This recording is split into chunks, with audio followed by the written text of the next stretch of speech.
Hey, what's happening, YouTubers? Welcome to another Top 10 list. And today we're going to go over my Top 10 MCU Marvel Legends of 2022, but you all know how this works. Before we get started with the list, let's get started with some honorable mentions first. Alright, so first honorable mention I want to give is to Mighty Thor.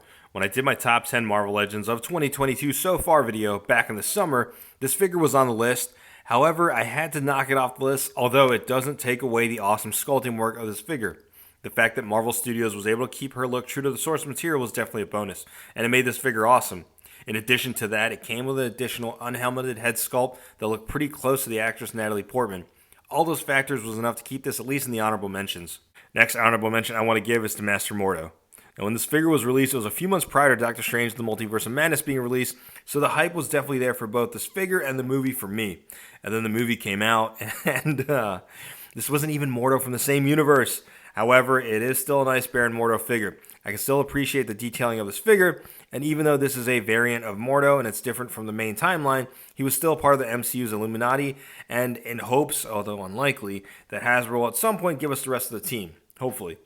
Also, this figure does resemble our homie from the Lonely Fans podcast, Brosia. It's me! Last honorable mention I want to give is to Ms. Marvel. Much like Mighty Thor, we have a live-action figure that stayed true to the source material in terms of outfit and aesthetics. It's an unpopular opinion, but I personally enjoyed the Ms. Marvel Disney Plus show, and definitely one of my favorites. So to have a Kamala Khan Ms. Marvel figure in Legends form was awesome to see. Now that we have Ms. Marvel, Captain Marvel in Marvel Legends form, we just need Monica Rambeau, aka Proton, in Legends form to complete the team. And kicking off the list at number 10, we have Moon Knight. First, I never finished the series. I'm sorry, y'all. I just got to put that out there. And personally, I didn't find it interesting, and I know people are going to hate on me for that. But I got to give credit and respect to this figure because, damn, this figure looks incredible. The gold accents in his outfits, the hieroglyphics on his legs, and that emblem being surrounded and holding that moon logo really adds depth to the detailing of this figure. If it only came with an Oscar Isaac head sculpt. But, oh well, I bought the Black Series Poe Dameron just in case. But even though that looks nothing like him. Coming in at number 9, we have the Atuma Build-A-Figure. The Build-A-Figures this year have been pretty mediocre in my opinion. This, however, isn't. This figure is filled with an insane amount of details. You can see the scales and bones throughout his body that he uses as armor. Then you have that water mask that enables him to breathe outside of the sea. It was a nice touch to the head sculpt. Another factor in choosing this on the list was that Atuma was a badass in Wakanda Forever. Shooting arrows through at number 8, we have Hawkeye. This is a character that's been a long time coming from Marvel Legends, and I don't count Ronin or that Quantum suit as a definitive Hawkeye figure. Speaking of which, we haven't gotten a Hawkeye figure since that Age of Ultron 4-pack Amazon exclusive. While this isn't a classic suit Hawkeye, the color palette on this figure is close enough to substitute as one of your Avengers team in your collection display. Plus that head sculpt is fantastic. The photoreal techs are usually hit or misses, and this for sure was a hit. And that's the Gambit. At number 7, we have He Who Remains, or also known to most as Kang. As I mentioned earlier, Ms. Marvel was one of my favorite Disney Plus Marvel shows. Also, Loki is on the top of that list too.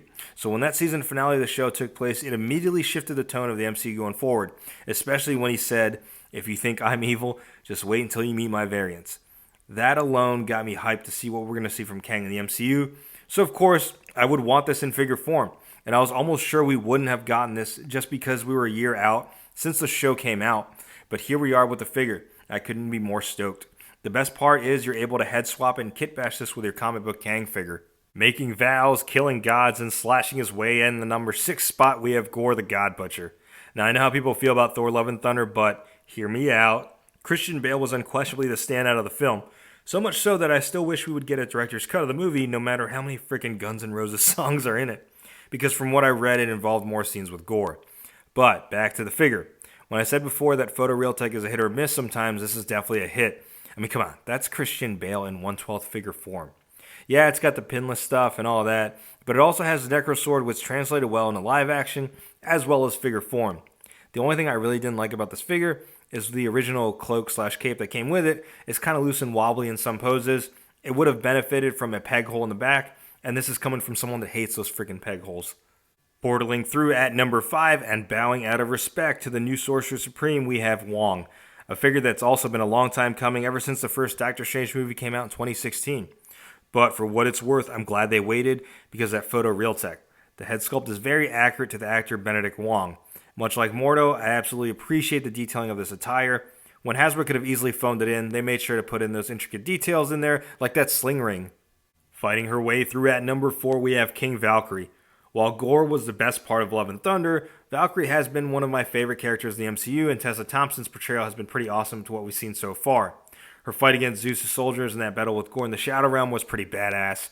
So when taking that into account, you'd hope that it would transfer well into figure form, and it has. Hasbro has done an amazing job sculpting this figure. Compound that with the fact that it has double jointed pinless elbows, and also that rubber cape isn't too heavy, so it doesn't hinder the movement. And as I've said this before, this figure is something about it, like the way it's engineered just felt like a premium figure to me. Swimming his way through into the top 3 at number 3, we have Namor, or Namor to some people.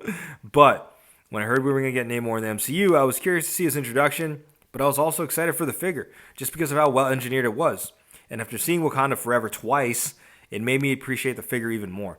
Daniel Huerta's performance was impressive to me, and his portrayal was definitely a different take, but he owned that role. Seeing the movie definitely elevated his status on the list of the top 3. I didn't even mention the details of this figure's accessories on him, like his necklace, the gauntlets, armbands, and the wings in his shoes just all have a nice attention to detail.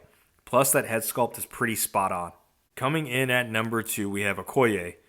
Y'all might be wondering, why is this figure so high on the list? Well, it's simple. It's because it's my list. Now, we have had an Okoye figure before, but that was a Build-A-Figure. But it was also going for a pretty high amount in the aftermarket, which I never picked up, and I'm glad I waited because we have a much better, objectively speaking, engineered figure. The pinless double-jointed elbows and the head sculpt is pretty damn accurate. Remember Namor, how I mentioned a movie could elevate a figure in the status of a collection? Well, Okoye is definitely on that list too, because she's had one of the best story arcs in Phase 3 and 4 in my opinion. Especially in Wakanda Forever, she's been such a badass in the MCU so far, and to have a figure that matches that same amount of awesomeness is much to be appreciated. Coming in at number 1, we have my Selfie Series figure. No. I'm just kidding. But punching her way through at number 1, we have SheHulk, and I'm sure this is going to be a very controversial pick to some of y'all out there, and I can already tell I'm going to have some smart asses for this pick, but it. As most of you may or may not know, I'm a huge Hulk mark.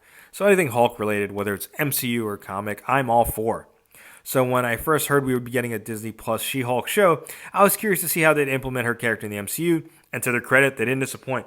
The fourth wall being broken, the references to the other shows and characters was freaking awesome to see. Now onto the figure. This figure is very true to the on-screen portrayal. The head sculpt is pretty spot on. The outfit as well, you can definitely see the texture on the suit. Then she's also rocking the kicks to go with it. She also has additional open hands due to the thunderclap, but unfortunately the figure doesn't have butterfly joints. While it also could have used another head sculpt, the fun factor is definitely there, especially for toy photography. And just as a side note, my homie Travis from A Toy Kind of Mood channel had the first look review of this figure. I highly recommend checking it out to see how he's able to get this figure months in advance before anybody else. I'll leave a link in the description below. So there you have it, YouTubers, my top 10 MCU Marvel Legends of 2022. And just as a reminder, this is my personal picks. These are all subjective, so what I pick isn't necessarily what everyone else should pick. But if you feel differently, let me know in the comments below. Let me know your top 10 MCU Marvel Legends of 2022. And like always, if you like what you see, be sure to hit that like button. If you haven't yet subscribed to the channel, go ahead and subscribe. Thanks for watching.